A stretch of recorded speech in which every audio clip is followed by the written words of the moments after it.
नमस्कार दर्शक मित्रों, आप देख रहे हैं जीपीएमसी news 24/7 live, sponsored by Gurukripa मानव सेवा ट्रस्ट। અખિલ ભારતીય કચ્છ કડવા પાટીદાર માકાણી પરિવારના સુરધન કચ્છ કોટડા ખાતે પૂજન કાર્યક્રમ અને સ્નેહમિલન કાર્યક્રમનું આયોજન થયું।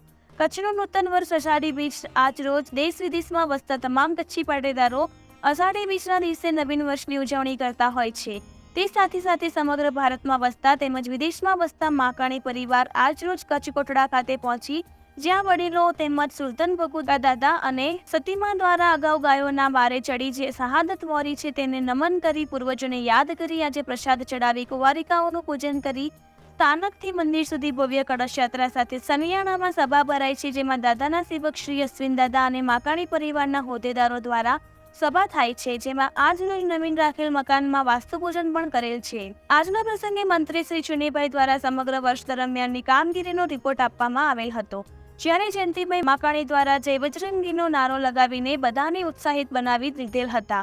અખિલ ભારતીય માકાણી પરિવારની નવી કારોબારીની રચના કરવામાં આવી જેમાં પ્રમુખશ્રી તરીકે રાજાભાઈ કેતાભાઈ ખેડબ્રહ્મા, મંત્રી શ્રી તરીકે રસિકભાઈ રતનશીભાઈ કચ્છ કોટડા, ઉપપ્રમુખ તરીકે શ્રી પ્રવીણભાઈ વાલજીભાઈ કચ્છ કોટડા, અન્ય પ્રમુખો શ્રી પરસોત્તમભાઈ સુરત, શ્રી વિઠ્ઠલભાઈ વડાગામ, અરવલ્લી ચંદુભાઈ, મંજીભાઈ પૂના, મુંબઈ સહમંત્રી તરીકે શ્રી રાજુભાઈ અમદાવાદની નિયુક્તિ કરવામાં આવી।